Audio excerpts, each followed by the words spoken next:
Assalamualaikum warahmatullahi wabarakatuh. Jumpa lagi dengan saya Sofia Mahardika.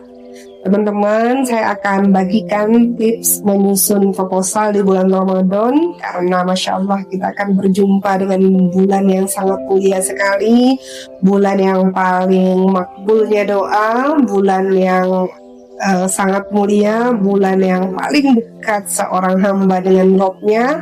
Jadi kita perlu banget nih nyiapin proposal terbaik kita di hadapan Allah yang isinya tentang doa-doa yang ingin kita adakan pada cerita kehidupan kita. Bawalah proposal itu setelah kita melakukan tahajud, setelah kita melakukan sholat 5 waktu mungkin, sebelum berbuka atau waktu kapanpun yang hati kita sedang merasa dekat dengan Allah. Sampaikan kepada Allah di dalam proposal tersebut, Bismillahirrahmanirrahim. Ya Allah, di bulan Ramadan ini aku datang membawa proposal hidupku, bukan karena aku paling layak, tetapi karena Engkau maha mendengar, maha mengabulkan, maha lembut kepada hamba-Mu. Yang pertama yang harus ada pada proposal kita ini adalah berisi tentang cita-cita, mimpi kita yang ingin kita bangun dalam kehidupan kita. Sampaikan kepada Allah, ya Allah, Engkau maha mengetahui isi hatiku bahkan sebelum aku mampu merangkainya dengan kata-kata. Aku punya mimpi dan cita-cita, mimpi yang mungkin terlihat besar di mataku, tapi kecil dalam kuasa-Mu. Cita-cita yang ingin kujalani bukan hanya untuk dunia, tapi juga untuk akhiratku. Ya Allah, jika mimpi ini baik menurut-Mu, dekatkan jalannya. Jika ia belum baik, ubahlah bentuknya tanpa memadamkan semangatku. Jika ia berbahaya bagi imanku, maka gantilah ia dengan mimpi yang Engkau ridhoi. Ajarkan aku bermimpi dengan tawakal, berjuang dengan keikhlasan, dan menerima hasil yang Engkau berikan dengan kelapangan. Sampaikan mimpi-mimpimu dan cita-citamu di hadapan Allah. Ya Allah, aku ingin jadi ahlul Quran. Ya Allah, aku ingin jadi orang kaya yang dermawan. Ya Allah, tahun sekian aku ingin punya rumah, aku ingin punya mobil. Aku ingin jadi ahli dalam ilmu fikih, ilmu matematika, kedokteran. Aku ingin punya berapa anak. Ya Allah, berikan aku anak yang salih dan salihah. Aku punya 3 anak. Anak yang pertama, jadikan dia ahlul Quran, jadikan dia da'iyah, jadikan dia ahli dalam IT. Anak yang kedua, cita-citanya apa? Anak yang ketiga, cita-citanya apa? Sampaikan kepada Allah apa yang kita inginkan dalam kehidupan kita. Sampaikan, karena Allah tuh senang dengan para hambanya, kaum muslimin yang memiliki cita-cita yang besar, sebagaimana Rasulullah dan para sahabat mengajarkan kita. Mereka punya mimpi yang besar, punya cita-cita yang besar. Maka besarkan cita-citamu karena kita punya Allah yang maha besar. Yang itu yang pertama. Yang kedua yang harus ada pada proposal kita adalah berbicara tentang karakter yang ingin kita rubah. Terkadang ketika kita ingin meraih sesuatu, ada karakter-karakter buruk kita yang kita itu sulit lompat. Sampaikan kepada Allah, ya Allah, aku sadar bukan hidupku saja yang perlu diperbaiki, tapi diriku sendiri.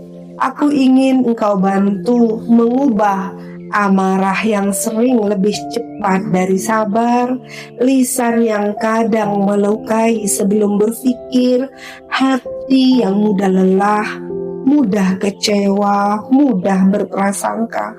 Gantilah ya Allah sifat-sifat buruk tersebut. Amarah dengan kelembutan, ego dengan kerendahan hati, reaksi dengan kebijaksanaan.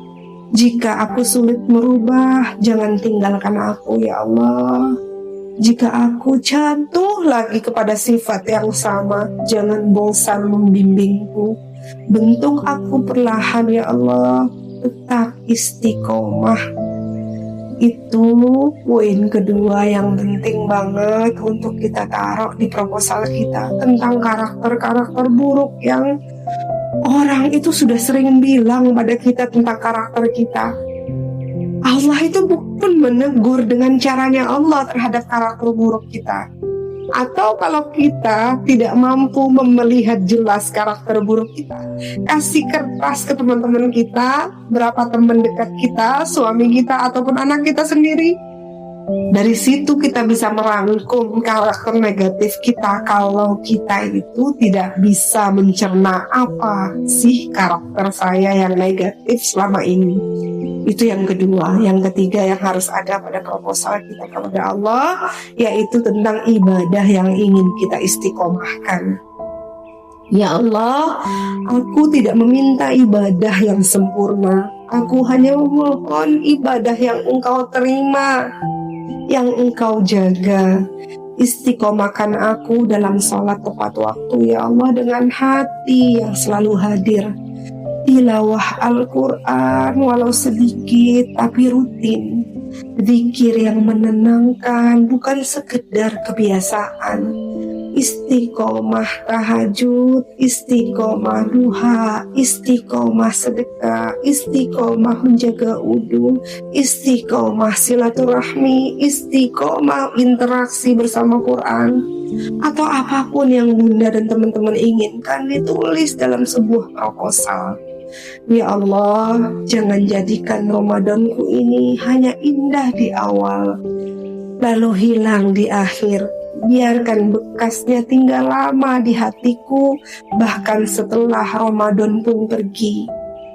Tutuplah proposal itu dengan menyampaikan kepada Allah, ya Allah, karena Engkau sebaik-baiknya perencana, hamba berikan penghapusnya kepadamu. Engkau hapus hal-hal yang tidak bermanfaat buat kehidupan hamba, buat keimanan hamba, dan tancapkan kekuatannya kepada apa-apa yang sekiranya membuat hamba itu jauh lebih terbangun keimanannya. Aku hanya hamba yang ingin pulang dengan selamat, ya Allah. Kabulkan setiap doa-doaku ini tentang cita-citaku, tentang karakter burukku yang ingin aku rubah, tentang bagaimana mendapatkan pertolongan-Mu dengan istiqomahnya ibadah, ya Allah. Engkau sebaik-baiknya pengabul doa. Engkau maha besar, Engkau maha segala-galanya. Tulis serapi mungkin proposalmu kepada Allah dan kasihlah kepada Allah di sepertiga malammu atau di kapanpun kamu merasa dekat dengan Allah. Tulis 3 poin tadi yang saya sampaikan. Jika ini bermanfaat buat teman-teman semua, di-share ke teman-teman yang lain. Sekali lagi, ini tips 3 dari saya yang insya Allah semoga bermanfaat buat teman-teman semua. Saya tutup. Wassalamualaikum warahmatullahi wabarakatuh.